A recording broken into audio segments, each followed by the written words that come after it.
अब पेशेंट के क्या क्या कॉजेज हो सकते हैं जिसकी वजह से ये मिल सकता है। देखो, एक तो सपोज बचपन से ये मिजेंट्री जो है पूरी इससे अटैच नहीं थी, थोड़ी सी डिटैच थी, तो ये इसका सीकल रोटेशन हो सकता है।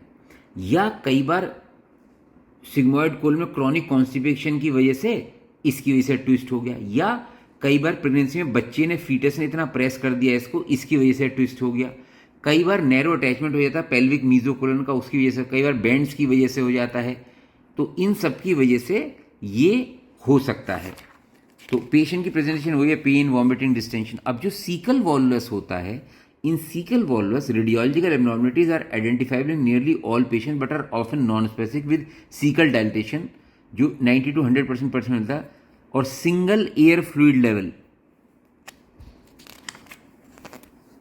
या स्मॉल बाउल डायलिटेशन मिलेगा, या absence of gas and distal colon, ये सब मिल सकता है। A barium enema may be use to confirm the diagnosis, there is no concern about ischemia, क्योंकि अगर इस्चीमिया है तो फिर बेरियम देने का फायदा नहीं है। With an absence of barium in the caecum and a bird beak deformity, ये याद रखना।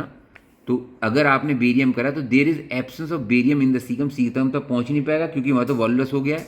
And there is bird beak deformity, चिड़िया की चोंच की तरह, ठीक है जी। सीटी स्कैनिंग रिप्लेसिंग बेरियम, अब ये आप जानते हो। सिग्मॉइड वॉल्वस में plain X-ray shows massive colonic distension, या जिसको कॉफी बीन साइन बोलते हैं। Classical appearance of a dilated loop of bowel, the two limbs are seen running diagonally across the abdomen from right to left with two fluid level, one with each loop of bowel if an erect film is taken, ठीक है। Wallace न्यूनोट्रम, ये जो बच्चों में मिलता है। The abnormal axis show the variable appearance, initially it may appear normal और show evidence of duodenal obstruction, but as the progress the abdomen becomes relatively gasless. खैर, बस यही बात है आपकी वॉलस के बारे में, और कुछ नहीं करना, बस यही है आपके लिए।